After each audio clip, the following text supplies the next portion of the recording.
Hey, we are Jay and Dre, and this is our pup Guapo. A few years ago, we purchased our Airstream travel trailer and set out to live a more intentional life. We always wanted to live off the land and homestead our very own property, but we never thought it would happen so quickly. We recently purchased 20 beautiful acres of raw land in the forest with big dreams of turning it into our own slice of paradise. But it's pretty obvious we have no clue what we're doing. Since neither of us have any experience with building or growing our own food, we invite you to join our community where we can all learn together.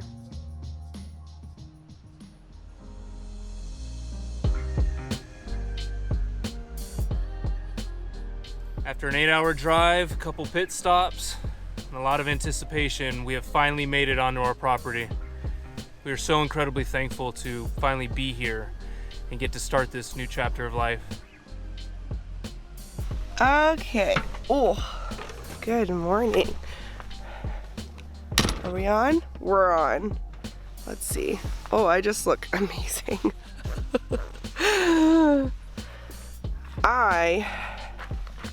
I'm just feeling on top of the world. Let's be completely honest. I woke up, first thing I open the window or the curtain and I could just see a bunch of trees and leaves. It just felt amazing. That was my first view of the morning and it was just amazing. Oh, here comes Guapo. Mom, I got a stick. That's a good one, Guap. I felt like for the first time I had energy to do stuff. Like literally after I watched the sunset, I came inside, I unpacked the entire trailer and organized everything. And I made like a beautiful dinner and I did that in like an hour and a half, I think total. Like that is so unlike me. I just feel like I am exactly where I'm supposed to be and I've never felt that feeling before. I've never been able to say like I literally know that I am exactly where I'm supposed to be. All of my worries about being here, the silly little things like, oh, well, how are we gonna do this? Or God, how are we gonna shower? How are we gonna do all of this stuff? And I literally got here and I was like, oh, we'll just figure it out. Okay, so one thing that I said yesterday that was really funny to Jason is I was like sitting and going to the bathroom and I heard this sound and it sounded like a car, like a highway or something like that. And I was like, oh, okay, like someone's driving by. And then I was like, hold on. That doesn't make any sense. I mean, there might be airplanes that fly by here. Speaking of airplanes. And then I realized it was the wind going through the trees. Yeah, oh, good boy. He goes poop. He's embarrassed. How are you feeling this morning? I feel amazing. Thank you for the cup of coffee. Of course. Taking Guapo for a little walk. And yeah, we really haven't even explored the property yet. We have no idea what we purchased other than knowing that it is 20 acres on a slope. This is actually, just go ahead and show them that orange ribbon is at the end of our, you can barely see it, it's right there. Mm-hmm. That's our property line. And then the rest, it continues on to the neighboring parcel.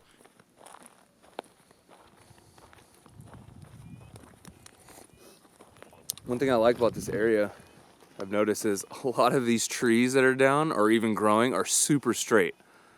Like, look at this thing. Yeah, look at that. Super straight, great for building. And yeah, so we just walked his 40-acre parcel from east to west. We're coming into this thick wooded area where you can tell how heavy this area was wooded before it was logged. I mean, even down here, it's pretty thin. Guapo, stay. Come on, let's go. There's our slope. You know, slope is pretty chill. Still wet. No, it's not. It's wet. I think that's bear scat. Unless bear scat. unless this is elk poop. I mean, he could have pooped there yesterday before we got here, for all we know. We're entering the enchanted forest. Oh, here's some more poop. The same? Yeah, it looks the same. It might be the same animal. Yeah, it's the same poop. I don't think that's bear scat, but look it up. It's just loading. I think it is elk. But see, bear is just slightly bigger. But they looked like that size, those size pellets. All right, so day one, being on the property. We got the trailer all set up, at least for now, and we're gonna head into town and go activate our P.O. box. So we'll get that activated so we can receive and send mail.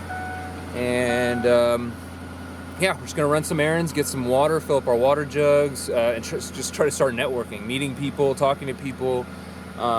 It's not about what you can do, it's who you know.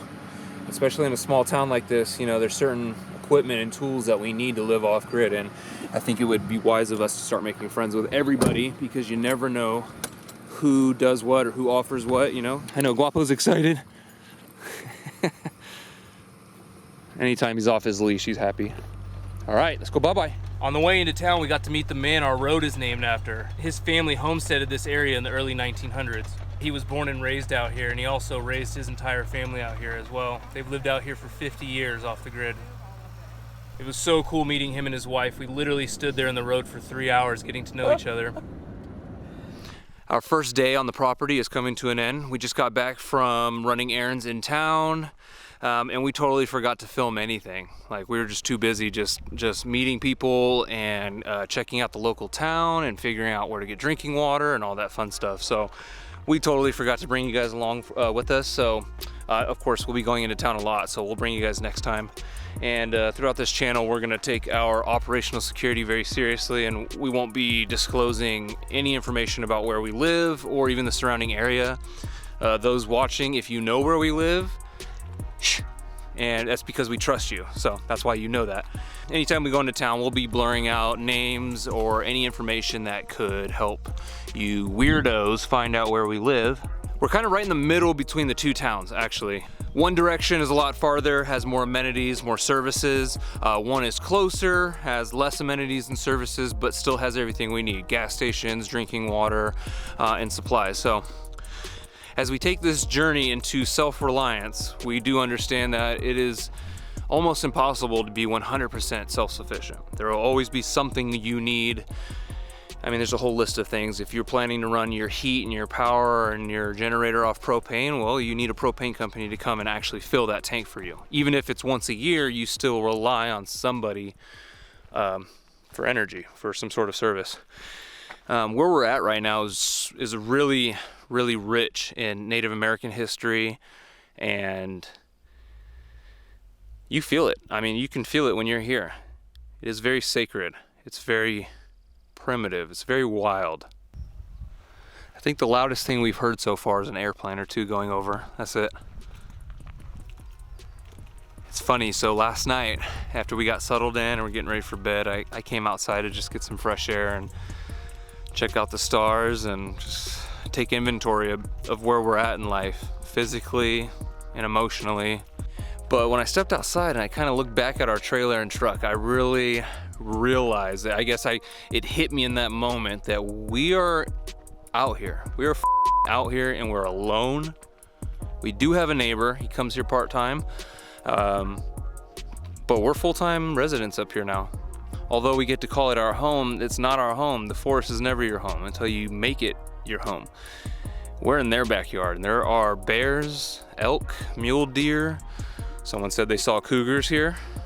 So yeah, it was crazy. I just kind of walked down the road and I turned around and looked at our tiny little silver home and our truck, and I just realized, like, can you imagine, like, if this wasn't our property and we're just on some forest logging road in the middle of nowhere? It's very nerve-wracking to realize that it's just you. So you can see, there's Andrea. So you can see the road that comes down. This is the switchback that comes down to our lower pad. The ridge line is up there. Slopes down on the northern side. And then another switchback goes down here, down to where Andrea went, which offers some awesome views. Oh, he's such a good boy.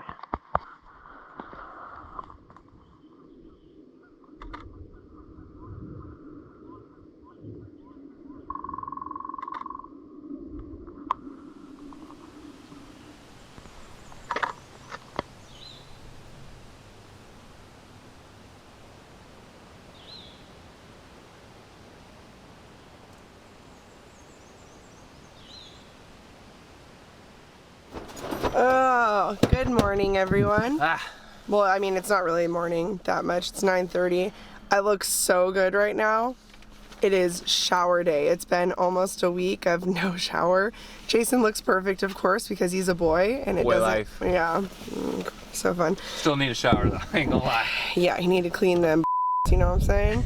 So we're gonna go into town right now. We are taking a shower. We're gonna fill up our water jug, which is behind you. We're gonna do laundry, and then we are going to go to my friend Amber's Maker's Market kind of thing. And it's exciting because there's gonna be live music and vendors for like food and stuff like that. Yeah. We haven't done something like that in forever. It feels so exciting to go and do that. All right, just got out of the shower. Felt amazing, dude. It's been way too long. Guapo, get in the back. You're not supposed to be in the front seat, Guapo. No, go in the back. So, finally got a shower done. I think Andrea's just wrapping it up. And we're gonna go start some laundry, fill up our water jug, and then go meet up with Jake and Amber.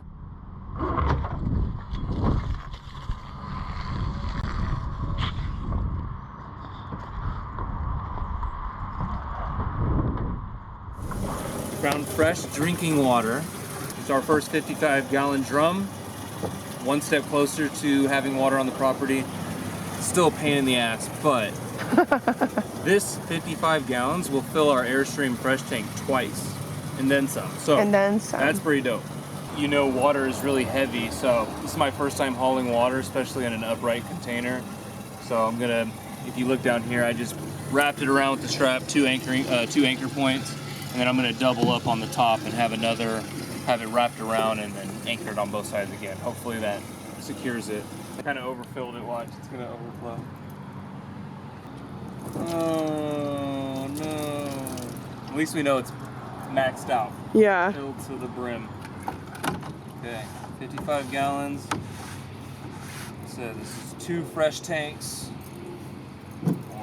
Yeah, I don't know. We'll see how long this lasts. We just took showers, obviously. I don't look like a troll anymore. We just went and dropped our laundry off, and then we just got water, which is amazing. And now we're gonna go switch our laundry over and then go from there. Onward. Onward.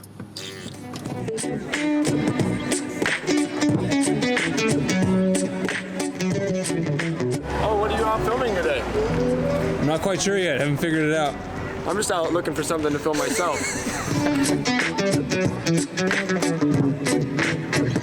Cause you know what's feeling so strong.